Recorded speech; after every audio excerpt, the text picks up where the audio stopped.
computer. Okay, so today we're going to focus on Perek Dalit of Tanya and also on Shavuos. Okay, so I'm sure that most of you got a chance to listen to Rabbi Shais Taub. He was an amazing class. And then I also listened to Rabbi Naftali Silverberg, who I highly recommend if you want to go a little bit deeper. And so here we go. So we discussed that we have two souls. We have an animal soul who's selfish and a godly soul who's selfless, who just wants to connect to Hashem. Then we discussed the 10 powers. First, we're going to focus on the godly soul, and then we're going to talk about the animal soul. So for the godly soul, we discussed the godly soul's 10 powers, which are 3 intellectual ones and 7 emotional ones. So Chachma Bina Das, wisdom, intellect, and knowledge are the intellectual powers of the godly soul, and then we have Chesed, Gvura, Tiferes, Netzach, Hod, Yesod, and Malchus, which are the emotional powers of the godly soul. We discussed that they're a mirror reflection of Hashem's 10 spheres. Okay, so now we know the makeup of the godly soul. Great. But the question is, how is the soul going to express itself? Think about a relationship. You could love your spouse deeply, and you could think about your spouse and or your children, whoever you love in your life.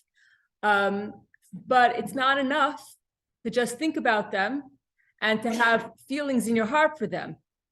You have to be able to express it. You have to express it. You could express it with your words. You could express it with your actions. You could express, thought is a little bit tricky. Rabbi Shais Taub speaks about this at length. Thought is actually one of the ways that the soul can express itself. So it's thought, speech, and action. These are 3 ways that the godly soul can express its 10 powers, and these 3 are called clothing or garments. So the first question that comes to mind is, how is thought a garment? Because a way of expression. And you have to differentiate between the power, the seichel, which is knowledge, and the power to think, and my thoughts. So thoughts, believe it or not, to think. If I ask you to think about the times table, 2 times table, 3 times table, whatever you want, and then all of a sudden I say, okay, start thinking about any of the times table that you want. And then I say, okay, stop. So, and then you stop. So that's an action. There's a beginning, there's an end. You could stop. You could start thinking about something. You could stop thinking about something. It's a choice. Anything that's a choice that is considered thought, is considered an action, even though it's not something that you could actually touch. For example, if you're walking down the street and you see a sign that says, or you're driving in your car, you're driving in your car and you see a sign that says, don't even think of parking here. Well, guess what? I just thought of it. So there's thinking of and thinking about. If I take my car and I park my car, right there, and for 5 minutes I think about how wonderful it would be if I could actually park here, that is a choice, and that makes it that makes it a garment. That makes it one of the 3 expressions of the soul. But so I can't always choose when a thought pops into my head. I can't choose that, but I could choose if I'm going to dwell on that thought or not. And if I choose to dwell on it, then it becomes one of the garments of the expression of my soul. So that's just a tricky thing right there that just want to explain. What? Just a thought. Just a thought. Thank you. Okay, so now that we know that we have a soul and it has 10 powers and it can express itself through thought, speech, and action. That's what this chapter is talking about, the expressions of the soul. They are garments. It's very interesting that it's called a garment. A garment is something that expresses who you are. but it doesn't have to express who you are. For instance, if you're on a jury and you go to a court and you see the defendant, maybe he's accused of murdering somebody, but he's sitting in that chair dressed in a suit with a tie. So he looks like a businessman. He can look like an executive in a company, but so there the clothes doesn't actually tell you who the person really is. But usually, most of the time, the clothing that you wear express who you are. If you and that's why we spend so much time investing in clothing, because that's how we present ourselves to the world. Even if that's regular clothing, but also a uniform, a policeman, a firefighter. Based on what they're wearing, we know a lot about them. So through our thoughts, speech, and action, that is how our soul is expressing itself, and it tells us a lot about the person, but it doesn't have to. And also, we have the ability to change clothing whenever we want. That means that 1 minute I could be thinking something or saying something or acting a certain way, and just as easily as I could take off a garment and put something else on, that's how easy it is for me in my service of Hashem to also to change how I want to express my soul. Are we just on thoughts now?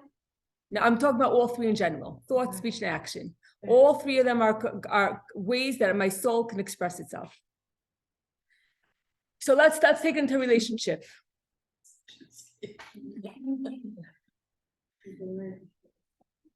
Okay, so I think about my spouse. I have feelings for my spouse, and then the action would be Rabbi Naftali Silverberg is giving the class. So he's a guy. So it says flowers, to buy flowers for his wife. You have to think of the other way. You have to think of an example our way around.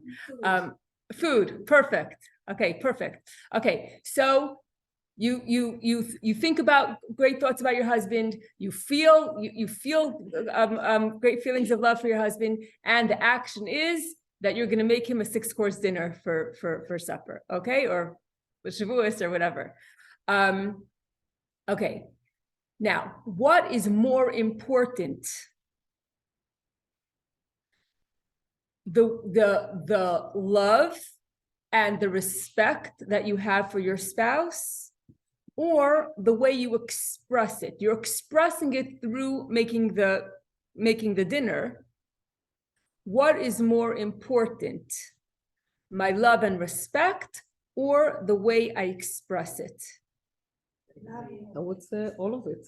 It's a result. When you do something, it's because you care and love. The expression is obviously a result. You might respect or whatever, but if he doesn't know it, if you don't express that you No, I'm saying the respect is outcome of love and thought about your husband. So we're putting can express it in different ways. Right, it doesn't have to be a meal. Doesn't need to be a meal, could be also a nice compliment. Okay, so we have to takes out the garbage. And takes out the garbage. I know, exactly. And always they say, why me? Why are always the men stuck with the garbage in every household? My mother told me that's why you married her. Right. You can't take the garbage. And they always complain about that. Why? Okay, so we have to make a difference. Okay, who am I? Who am I? And then there's my clothing. Who am I? I am my seichel and my midos. My essence, the essence of my soul, is my seichel. My seichel means my knowledge. My knowledge means how I perceive the world. And my emotions, my feelings. That is who I am. And that makes me different than everybody else. And that makes you different than me. We're all different from each other because no two people see the world in the same way. No two people have the same feelings. That's what makes me, me. I am, at least in the terminology of the Tanya, in the level that we're talking about in Tanya, I am my seichel amidas, that's who I am. And when I'm talking about respect and love for my spouse, that is all I'm talking about. That is an analogy for my seichel and my midas. That is who I am. I feel for my husband. I think about him. I'm sorry, think is not good because that's already that's already going into the garments. So basically, so that's what it means, perception. I perceive my husband as someone that I respect and I admire. That's how I see him. So that's in my seichel. And my midas is that I love him. So that is who I am. And then the making the dinner, that's an expression of that's how I express. That's an action. That's a garment of how I express myself. Yes, my feelings, my emotions. Okay, but my character traits. That's who I am. My midas are the midas as in Chassid word first and Malchus. That is who I am.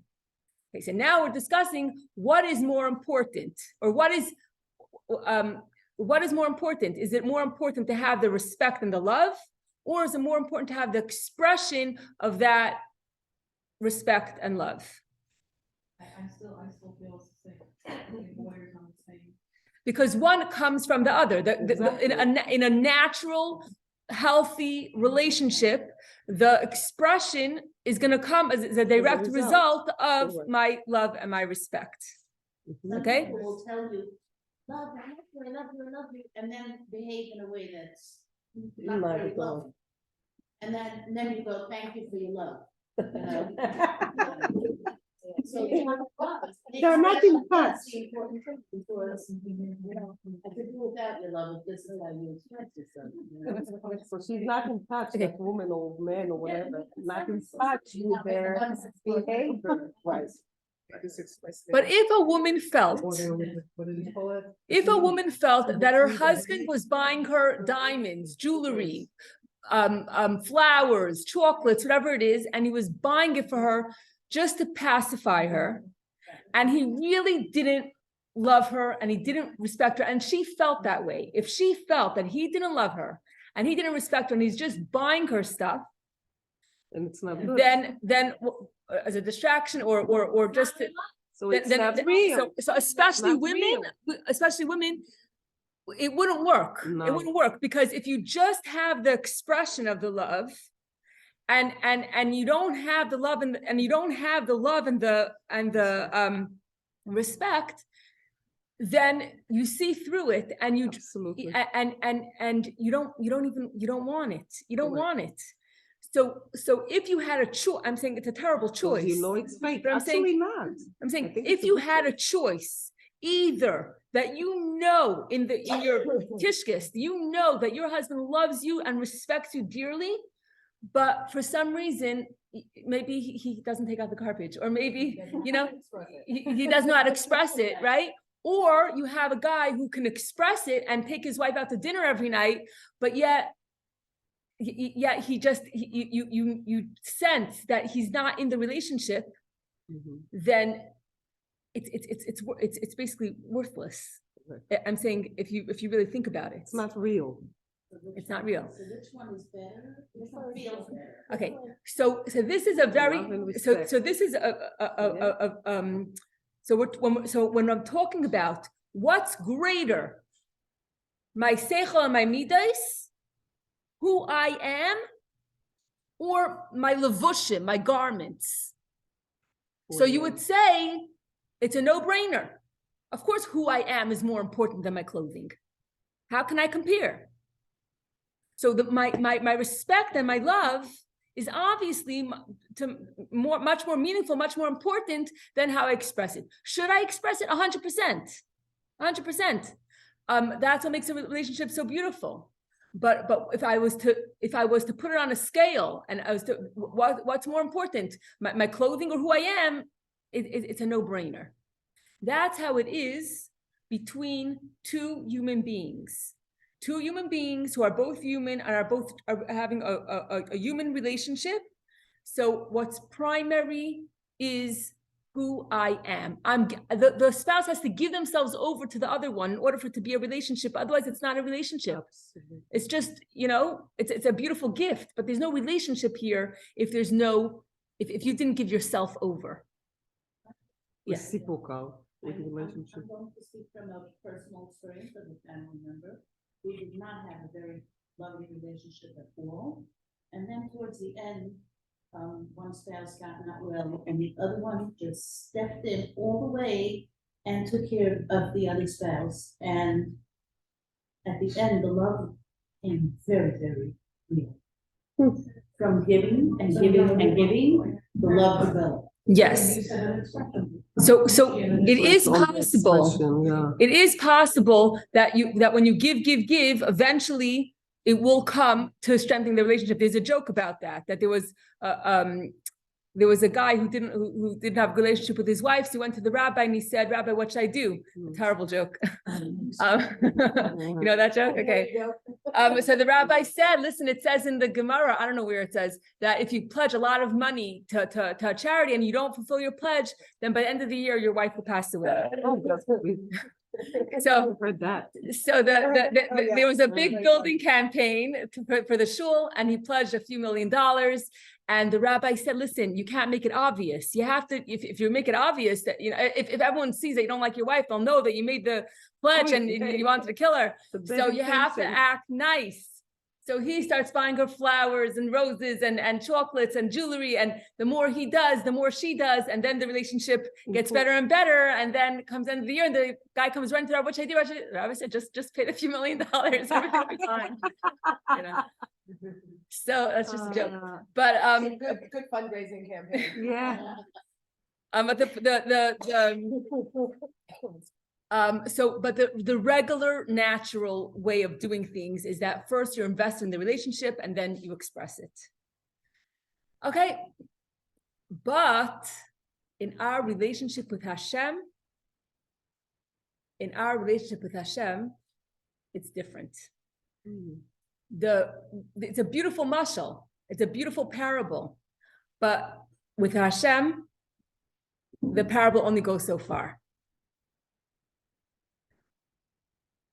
We are finite human beings. Imagine if one cell or one bacteria in my body said to itself, "I want to have a relationship with Chani Garari. This is who I want to have a relationship with the person that I'm inside their body. So if I be a very good cell, if I be nice to all my fellow cells, then maybe Chani Garari will like me. She'll have a relationship with me." That doesn't make sense. It's laughable. A cell, a bacteria, that you can't have a relation. That doesn't work that way, because the cell is so minute, and I'm a person with seichel amides. It's impossible. And this is when this bacteria or this cell is inside of me. It's a creation. I'm a creation. I am made up of however many cells are inside my body. But you can't imagine that a cell will have a relationship with the person who it's inside of, right? It doesn't make sense. Could I have a relationship with an ant, with a bug, with a fly, with a bee? It's impossible. And we're both finite creations. Now you want a finite human being to have a relationship with an infinite God. It's impossible. There's nothing that can bridge that gap. How can a finite human being have a relationship with an infinite God? It's laughable. What is it? Yes, absolutely, we're part of Hashem. But we want to feel that relationship. The cell is part of me, but I don't pay attention to it. I live my life without even thinking of that. It's in me, and I still don't think about it.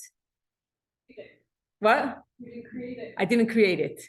Okay, so Hashem creates me every single second. Hashem is very connected to me. The question is, where am I?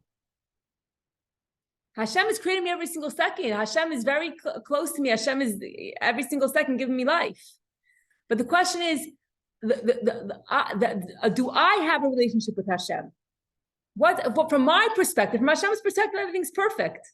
But from my perspective, how can I possibly connect to an infinite God? It's not possible. It wouldn't be possible. It doesn't make sense. But Hashem, in His kindness, wants us to have, he wants to have a relationship with us. He wants it to be a two-way street, not a one-way street that he's just making us, giving us life and we're, walking around doing whatever we want. He wants us to have a relationship with him. So he said, you know what, guys, listen up. I have a great idea.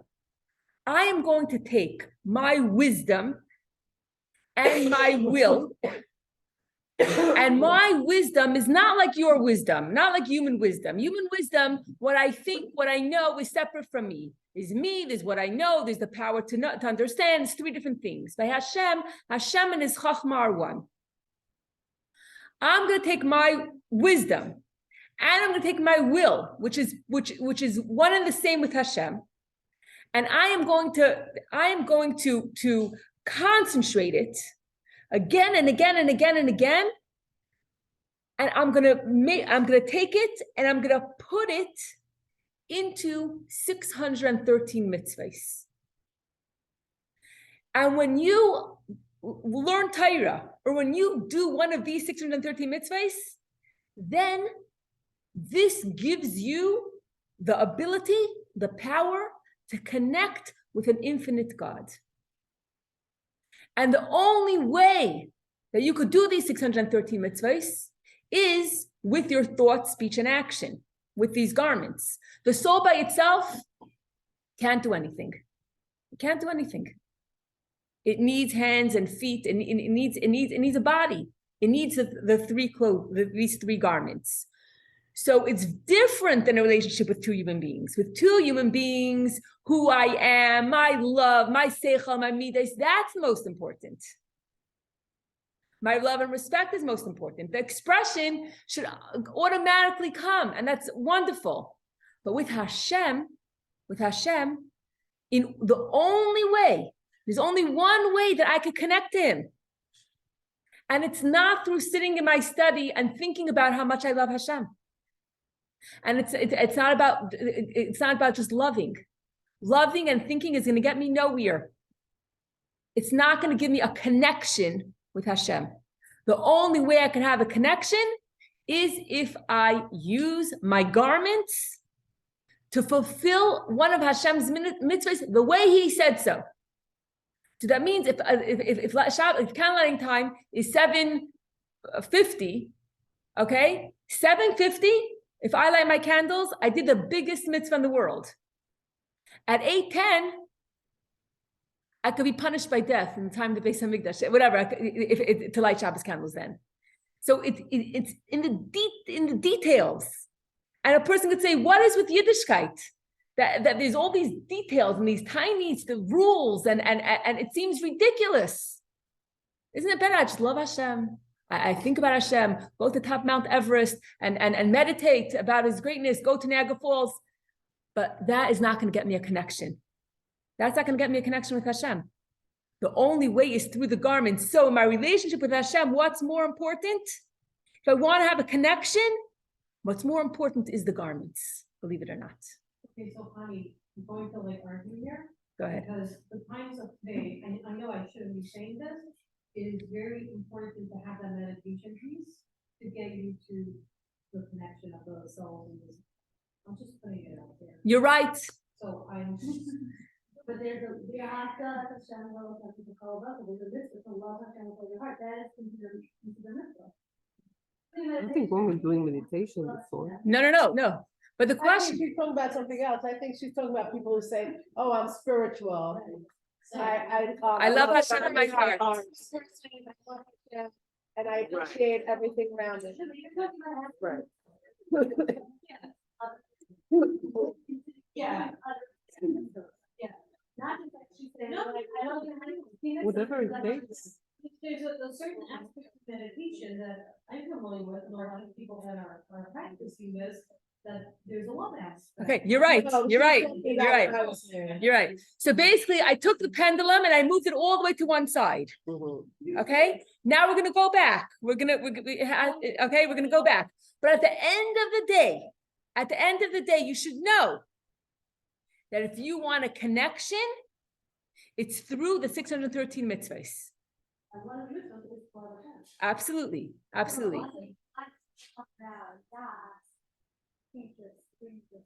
Okay, so, Come from nowhere. yeah, no, so we're gonna get there. We're gonna get there. Yeah. So now the question is, if you tell me that action is all that counts, and this is why Chabad people, you say Chabad stands for Chachma Bina Das, right? Wisdom, intellect, and knowledge. So if you call yourself Chabad, what are you doing on Friday in Manhattan, putting on tefillin with people? You should be sitting intellectual with the books, because we know that step one is connection. Make that connection. Chabad is important, the meditating is important, the love is important, but you want the connection. Establish a connection. Light Shabbos candles, put on tefillin, establish a connection. Then, now we're going to take the other way around. If I just do the mitzvahs without using my seichel, without using my midas, without using me, because I remember seichel midas, that's me. So my hands gave tzedakah. My mouth said the words of davening. It's not a good example because davening, you have to have your heart in it. Talmud Torah. If you open up a chumash and you start reading the 24 books, if you just read it, even if you don't understand it, you were fulfilled the mitzvah of limud Torah because you said it. There are mitzvahs that are fulfilled just with the speech. So if I'm just using my thought, speech, and action to have the connection, then why is that not enough? Let's all be robots and we'll all be connected and wonderful. The problem is that you left the me behind. There's a connection. There is a connection. Absolutely. No one could ever take that connection away. But where are you? Where are you? You were left behind. You don't feel the connection. You're not experiencing the connection. Therefore, the best way to serve Hashem is with your seichel and your midas, and yes, to meditate, and yes, to love, because when I use my seichel to understand, to learn Torah and to understand Hashem's mitzvahs, and when I use my midas, when I use my feelings to love Hashem and to fear Hashem, then my entire body from head to toe is completely connected to Hashem in the most amazing way. I feel it, I live it, it's who I am, it's my identity, it's in my kishkis, it's me. So we absolutely need both, just like in a relationship. If you just have the love and respect without the expression, it's a problem. If you just have the expression without love and respect, it's even a bigger problem. And with Hashem, it works the other way around. So of course we need both. Of course we need both. But we have to understand the value of a mitzvah. You have to understand that is where the connection is at. And that our actions really and truly make a difference. I'm going to divert for a second. There's a project with this. Well, I'm totally okay. I'm just going to divert for a second.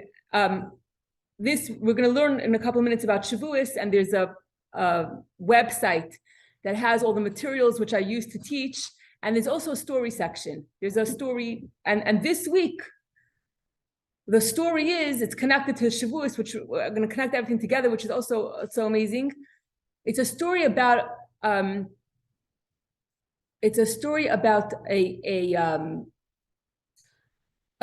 principal of a school in Brazil. He was told to go there by the Freer Dicker Rebbe, I believe.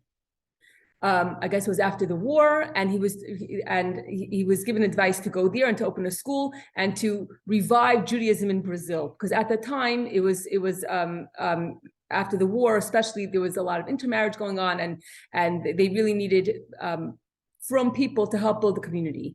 So this guy, I believe his name is Chaim, you could check up the story later. He goes to Brazil, he opens up a school, and one day one of the parents call. And he's wondering, what is it about? He says, listen, it's not about my son. My son is thriving in your school. Everything's amazing. The issue is my daughter. my daughter just informed us that she's dating a non-Jew and that she's planning on marrying him. And she moved out of the house, and anything that we say, she won't listen. So the rabbi said, what do you want me to do?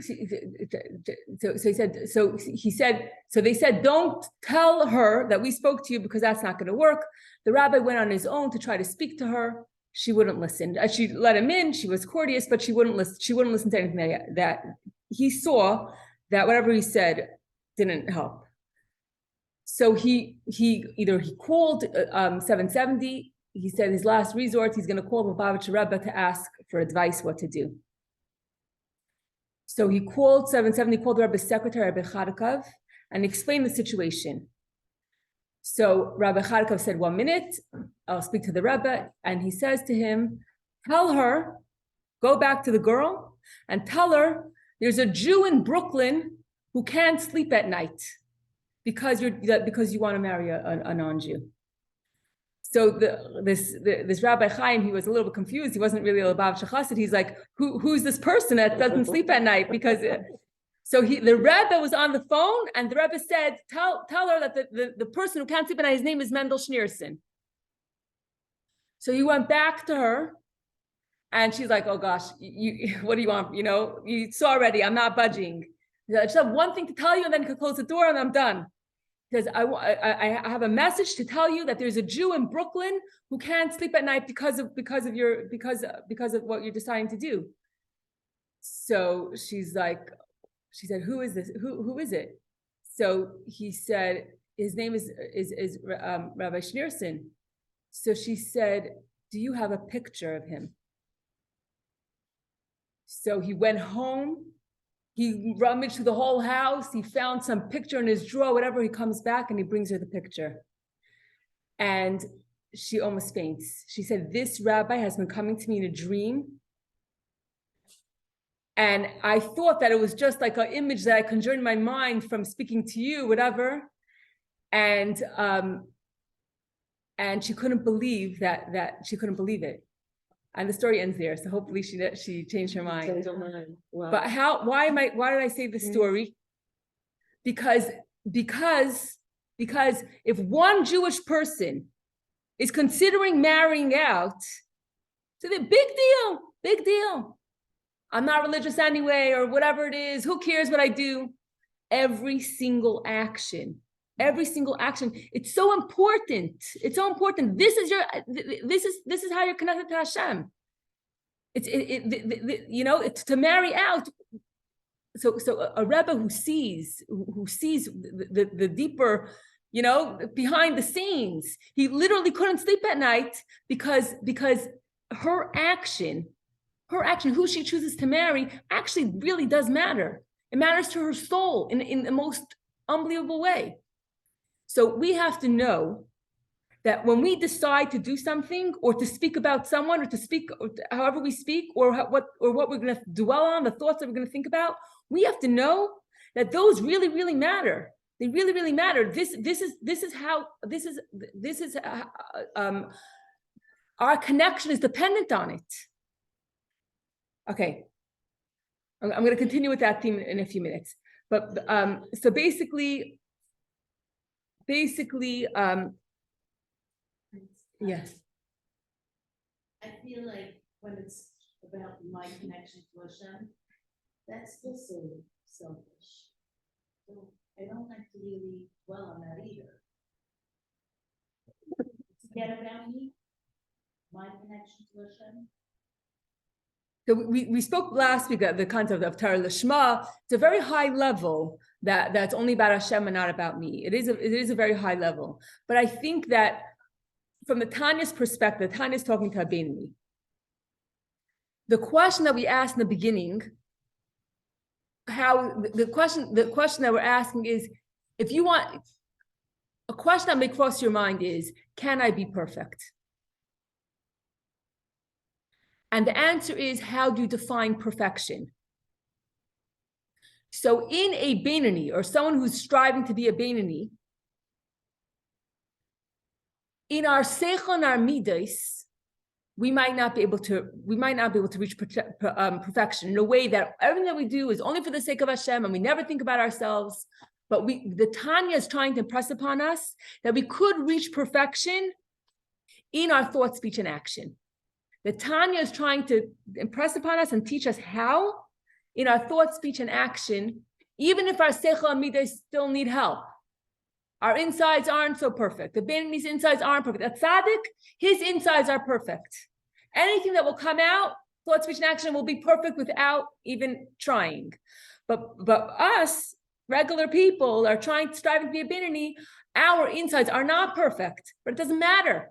It doesn't matter because the main thing is, can we try that our thought, speech, and action, our garments should be perfect, because that is in our relationship with Hashem, that is primary. That is most important, because that is how we're actually connected. Everything else is all the cherry on top. It will be a much amazing more connection if we're able to, our seichel midah should be perfect. But at least in the beginning of Tanya, we have to concentrate on, yes, it's going to be towards the end of Tanya, we're going to talk about meditation and love and all that. That's coming. But at least, remember we said Tanya is a personal yechidus, a personal audience with the Alter Rebbe. We're starting our avodah. In the beginning of our journey, we have to focus on step one, focus on thought, speech, and action. The seichel and the midas, the intellect, the meditation, the love, that is going to come. But that's step two. Okay, now I want to turn it over. I want to turn over and I want to talk about Shavuos for a minute. And here I'm going to talk about, we're going to go for a couple of minutes. I'm going to pass this poem around. It's 2 pages. You could take and pass.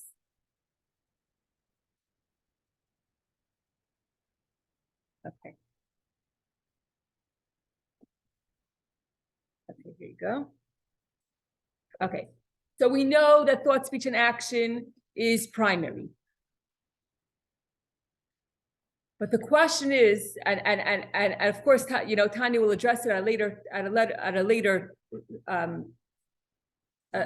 prakim. So I could walk out of here and I could know and I could say, yes, thought, speech, and action is most important.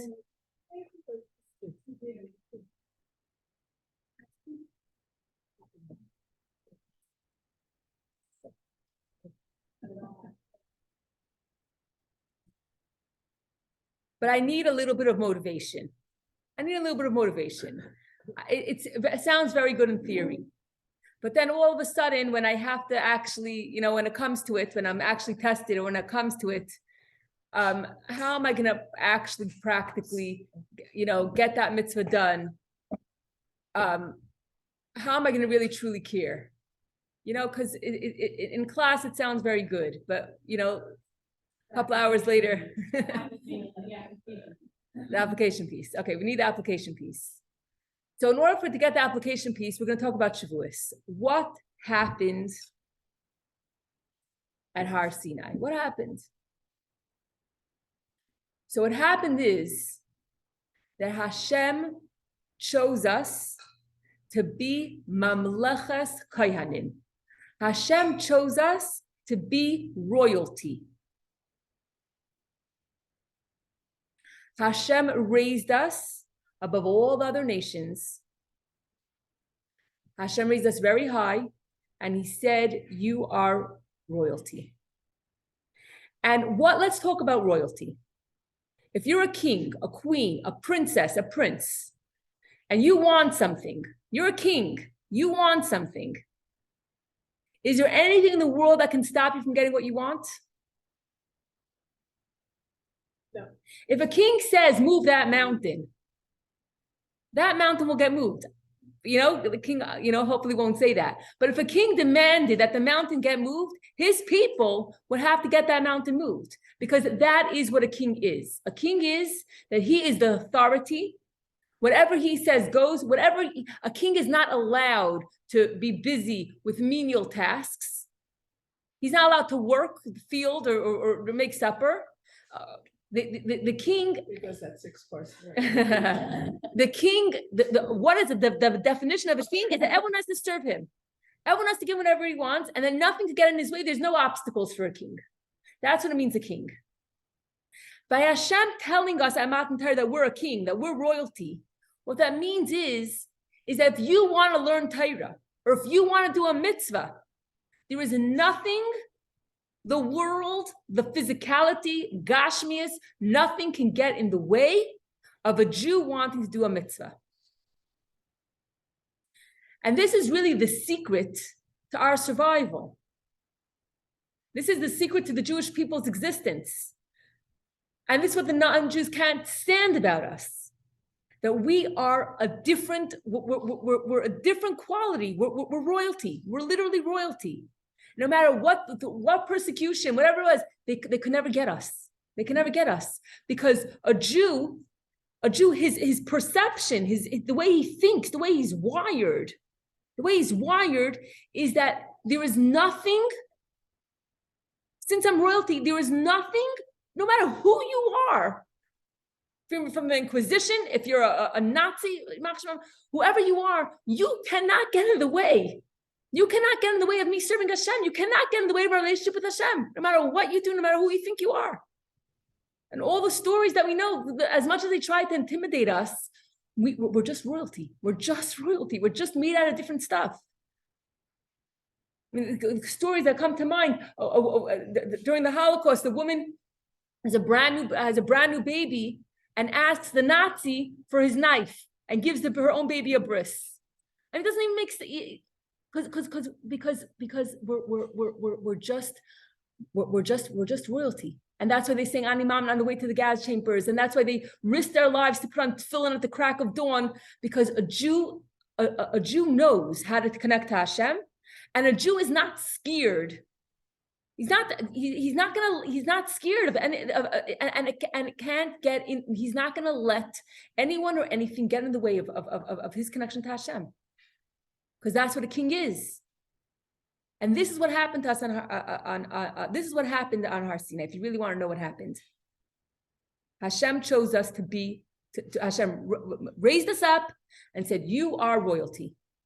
You are royalty. There's nothing that can get in your way." And the fact that we're able to do mitzvahs, that Hashem gave us a way, Hashem gave us tools, and through these tools we could connect to infinity. No one else has that.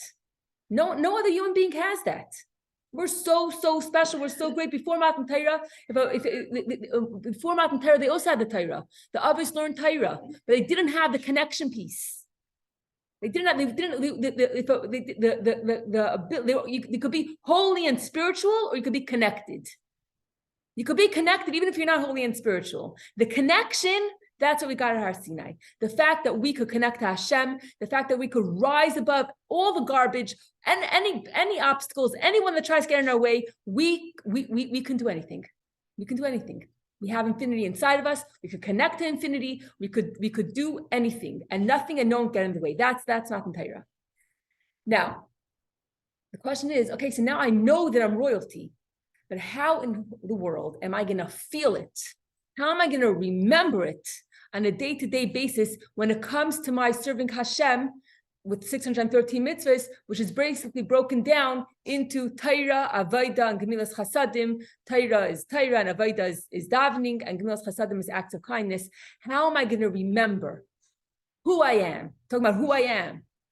How am I going to remember who I am in every moment of my life, in every part of my life, in every part of my relationship with Hashem, in every part of my connecting to Hashem? Because you don't want the connection to be empty. I want to feel like royal.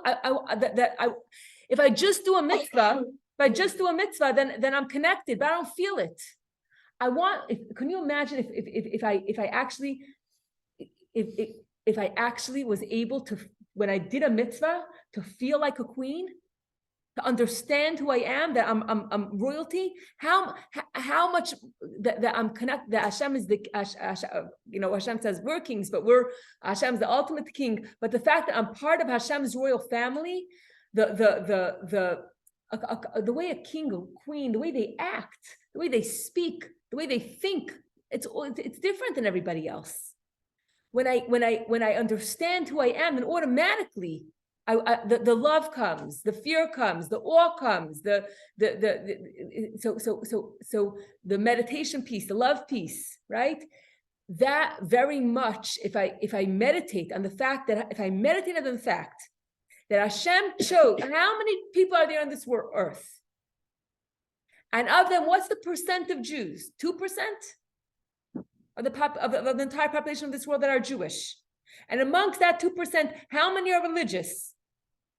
It's a fraction of a fraction of a fraction. Hashem chose me. Hashem chose me to be sitting here and learning today. I'm like, there's so few of us. And Hashem picked me up from everybody else and chose me to be his family, to be his royal family. Of course I want to do a mitzvah. But the question is, how am I going to remember? How am I going to remember who I am? My value. How am I going to remember that? So there are 3 great leaders that are connected to Shavuos. The first is Moshe Rabbeinu, because Moshe Rabbeinu gave us the Torah.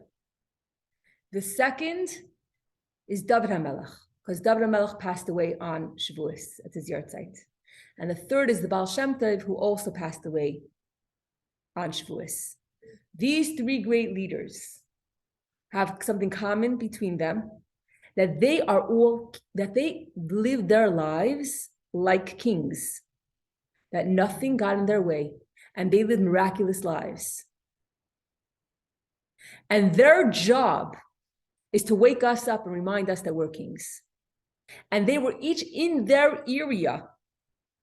Moshe in the area of Torah, and David in the area of Avodah, and Baal Shem Tov in the area of Gemilas Chasadim. Each one of them was first in their type of kingship. And they're our role models. And they're the ones that give us our energy to remember who we are in every aspect of serving Hashem. Let's see how. The Moshe Rabbeinu represents Torah because he gave us the Torah. And the Torah is, as we said before, Torah is Hashem's wisdom. Torah is infinite. Torah is higher than the world. But also, there's something very interesting about Torah. Torah is compared to water. And we're talking about before Hashem that he condenses his wisdom, his will, into 613 mitzvahs. The same thing as water. Water comes from a very, very high place. But if you spill water, if I put the fork down, the fork stays. But if I spill the water is constantly moving. It's just trying to go down, down, down, down, down. That's the water never stays stagnant. It's always moving, going more and more and more down. But the same water that's up in heaven is the same water down here. So that's Torah. As much as Hashem condensed it, he condensed his wisdom, he condensed his will to 613 mitzvahs, Hashem is still there. It's the same exact water.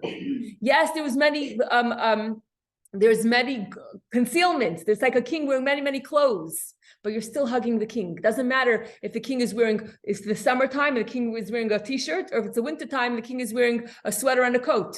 You hug the king, you hug the king. So it doesn't matter how many times how much Hashem had to concentrate his will and wisdom down here into a Torah where it speaks about an ox that gored an ox and a sheep and all this kind of stuff, down, all the way to this physical world, but yet it is authentic. It's the same Torah that's up there. So Torah is very, very high. The Torah is Hashem's infinite. Is above the world.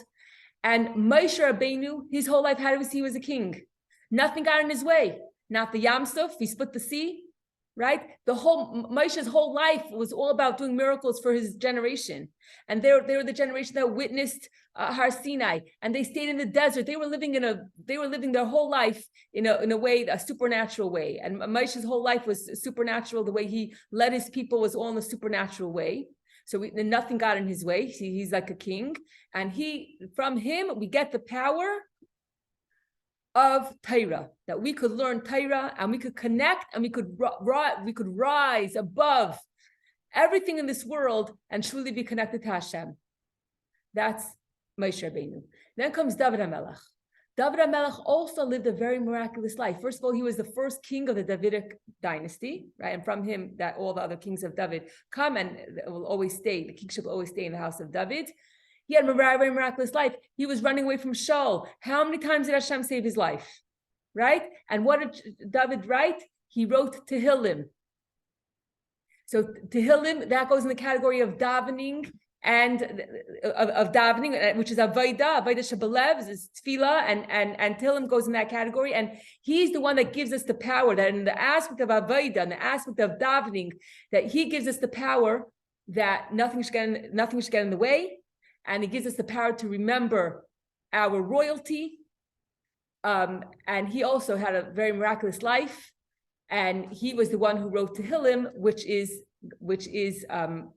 connected very much to Tefillah, which is another pillar of our service of Hashem. And last but not least is the Baal Shem Tov. The Baal Shem Tov lived a very miraculous life. Many, many stories say it's a Baal Shem Tov Maaseh, like stories that seem, that couldn't have happened. They say, oh, it was a Baal Shem Tov miracle. The fact that his horses, just had kfisas haderach and in a couple of hours got to different destinations. There's many, many stories about the Baal Shem Tov that were very miraculous. So again, he was a person who did not let the physical limitations of the world get in his way. And his contribution is Gemilas Chasadim, is acts of kindness, is the concept of action. And he's the one that impressed upon us the concept of Hashgacha Pratis. He's the one who taught us the concept of that Hashem recreates. These are his teachings. That Hashem, he was the king of Hasidus. He brought Hasidus to the world, general Hasidus. And he's the one that taught us these teachings, that Hashem recreates the world every second, and that Hashem it's kind of Hashgacha Pratis, that Hashem is interested and cares about every single part of our life. This is what the Baal Shem Tov taught, and that our actions matter. Every single action matters. That was the Baal Shem Tov's contribution. So between Moshe Rabbeinu and David HaMelech and the Baal Shem Tov, we have three kings that we could look up to remind us of our power of kingship. That not let anything, not to think, to reflect about who we are. And this will create a love for Hashem, that Hashem chose us to be his king, to be his mamlachas kayanim. He could have chosen anybody else. Step number one is seichel, to understand, to have the perception, to understand that you are royalty. And when you think about it, and you will awaken a love for you, awaken a love for Hashem in your heart, because that Hashem chose you to be his mamlachas kayanim, to be his family. And this will, and when we have this understanding, when we have this love for Hashem, this will make it very, very easy that in our thought, speech, and action, which are the tools in order to do Torah, Avodah, and Gemilas Chasadim, we should be truly connected, not just in our garments, but our entire being. Our entire being should be connected to Hashem, and that we should realize the power of our actions, and that we should realize that nothing can get in the way of us bringing Mashiach and meriting, the Terech Hadasha, and meriting the coming of Mashiach, that we can do anything. Don't give up. As dark as the skull seems, we can do it. We can do it. Okay, so now I'm just going to quickly read the poem. The practical application, you want to be able to serve Hashem in thought, speech, and action. Remember that you're royalty. And when you remember that your royalty, will help you in every part of your life to make the right choices. Even if I can't always be perfect inside, but when it comes to choice, should I yes or should I not do this mitzvah? When I for 1 second, when I think about the fact that Hashem chose me to be in his royal family, and Hashem gave me this mitzvah. With this mitzvah, I can be connected to Hashem. The greatest, people think, okay, I'll do mitzvah so that after 120 years, I'll get a big reward in Olam Haba. But we don't get it. In Olam Haba, you get the raise, you get pleasure. But the connection, the only place to get a connection is down here. You can't get that up there. And that's what it says in Perek Avos, if 1 hour in this world is worth more than all the pleasure of Olam Haba. Because only down here can we truly make a connection with Hashem. Now, if we realize that, how would I let go of this opportunity? In thought, speech, or action, at least. How would I let go of this opportunity to serve Hashem? Know who you are and realize how lucky you are. That we're Mamlechas Kayanim and Ata B'chartan Mikol Ha'am, that Hashem chose us to be Mamlechas Kayanim. Hashem chose us to be His royal family. So when we just, and this is what happened on Shavuos, and we realize this, there's nothing. When we realize this, we'll realize that there's nothing that can get in the way. There's a mitzvah opportunity, and there's nothing that could get in the way of me connecting to Hashem at this moment. Okay, so I'm just gonna, I basically said it all. I'll just read it quickly. Okay. You have to forward it, right? What? I need to go. So okay. Yeah. Okay. Not only did Hashem give us His Torah as a gift, but on Shavuos, Hashem gave us a lift. He raised us above all humanity and gave us the privilege of being His royal family. Mamlachas Kayanim are we. Over nature, we have authority. Just like a king is not restricted by anything, nothing can get in the way of my mitzvah when I view myself as a king. In order to access and feel our royalty, Hashem gave us 3 great leaders who we see clearly were truly kings in their time in history. The first king is Moshe Rabbeinu, who brought the Torah down to us on Shavuos day. Then comes David HaMelech and the Baal Shem Tov, who on Shavuos passed away. In their type of leadership, first they each are. In our Avodas Hashem, they help us reach our potential and go far. The first key to serving Hashem with royalty is through Torah study, which is above the world and helps us rise above our reality.